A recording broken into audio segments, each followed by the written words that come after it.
ആടുജീവിതത്തിലെ നജീവിനെ കണ്ട് അടുത്ത സിനിമയായ ഗുരുവായൂർ അമ്പലനടയിലെ ആനന്ദിനെ കാണുമ്പോൾ യാതൊരു ബന്ധവുമില്ലാത്ത പൃഥ്വിരാജ്. ഗൗരവമുള്ള ദുരന്ത കഥാപാത്രത്തിൽ നിന്ന് കോമഡി ചെയ്ത് നടക്കുകയാണ് സിമ്പിളായ ഈ കഥാപാത്രം. എന്തൊരു സ്വിച്ച് ഓവർ! കൂട്ടത്തിലൊരാളെന്ന് തോന്നിപ്പിക്കുന്നതാണ് ബേസിലിന്റെ ഈ സിനിമയിലെ കഥാപാത്രം. നിഖില വിമലിനും അനശ്വര രാജനും കാര്യമായൊന്നും ചെയ്യാനില്ല എന്നത് ശ്രദ്ധേയമായി പറയാം. കാരണം വേറെ ഒന്നും അല്ല കേട്ടോ, അളിയന്റെയും കഥയാണ് ഈ സിനിമ. പഴയ ചിത്രങ്ങളുടെ പല റെഫറൻസുകളും ഈ സിനിമയിൽ തിരികെ വെച്ചിട്ടുണ്ട്. ആ തിരികലൊന്നും തിരികലായിട്ട് ഫീൽ ചെയ്യുന്നില്ല. കൃത്യമായി തന്നെ തിരക്കഥയിലെ ആ ബ്രില്യൻസ് കാണാം.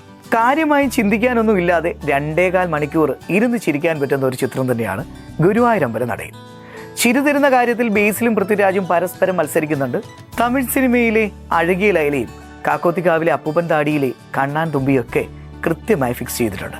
ഗോഡ് ഫാദറിലെ മായൻകുട്ടിയെയും നന്ദനത്തിലെ കൃഷ്ണനെയും ഞാനേ കണ്ടോളൂ എന്നുള്ള ആ ഒരു കുറുക്കിക്കൊള്ളുന്ന തമാശയൊക്കെ കൃത്യമായി പ്ലേസ് ചെയ്തിട്ടുണ്ട്.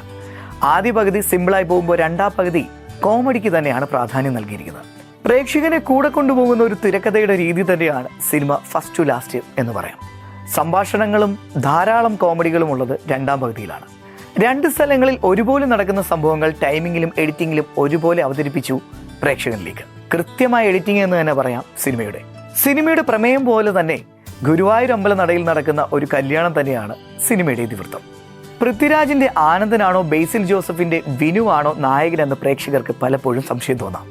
ഇരുവരും നായകൻ ആരാണെന്ന് തിരിച്ചറിയാത്ത രീതിയിൽ അഭിനയിച്ച് തകർത്തിരിക്കുകയാണ്. എങ്കിലും പൃഥ്വിരാജിനേക്കാൾ കോമഡിക്ക് മുന്നിൽ എപ്പോഴും ബേസിൽ തന്നെയാണെന്ന് നമുക്കറിയാം അല്ലേ. ആനന്ദിനേക്കാൾ പ്രാധാന്യവും വിനുവിന് തന്നെയാണ് സിനിമ നൽകിയിരിക്കുന്നത്. തമിഴ് നടൻ യോഗി ബാബുവിന്റെ ആദ്യ മലയാള സിനിമ തന്നെയാണ്. തമിഴ് കഥാപാത്രമായി തന്നെയാണ് അദ്ദേഹം സിനിമയിലെത്തുന്നത്. നടൻ അജു വർഗീസ് ഗായകനായി രംഗത്തെത്തിയ സിനിമയിൽ അജു വർഗീസിന്റെ കൃഷ്ണ കൃഷ്ണ എന്ന ഗാനം ഭക്തിയും ഹാസ്യവും ചേർന്ന് കയ്യിലേറ്റിയിരിക്കുകയാണ് മലയാളി പ്രേക്ഷകർ. ഏതു കല്യാണത്തിനും പോയി കുറ്റങ്ങൾ കണ്ടുപിടിക്കാത്ത ആളുകളാണ് നമ്മളെങ്കിൽ പെണ്ണിന്റെയോ ചെറുക്കന്റെയോ ബന്ധുക്കളായി പോയി കഴിഞ്ഞാൽ സിമ്പിളായി കണ്ടിരിക്കാൻ പറ്റുന്ന ഒരു സിനിമ തന്നെയാണ് ഗുരുവായൂർ അമ്പലനടയിൽ.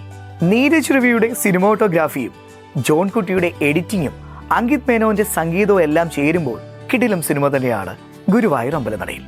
മുത്തുകവിൽ നിന്ന് ജെ ഹേയിലും ഗുരുവായൂർ അമ്പലനടയിലേക്കും എത്തുമ്പോൾ സംവിധായകൻ വിപിൻ ദാസിന്റെ ട്രാക്ക് ഏതാണെന്ന് ഏകദേശം മനസ്സിലായി തുടങ്ങിയിട്ടുണ്ട്. പൃഥ്വിരാജ് പ്രൊഡക്ഷൻസിന്റെ ബാനറിൽ സുപ്രിയ മേനോനും E4 എന്റർടൈൻമെന്റിന്റെ ബാനറിൽ മുകേഷ് ആർ മേത്തയും CV സാരഥിയും ചേർന്നാണ് ഗുരുവായൂർ അമ്പലനടയിൽ നിർമ്മിച്ചിരിക്കുന്നത്.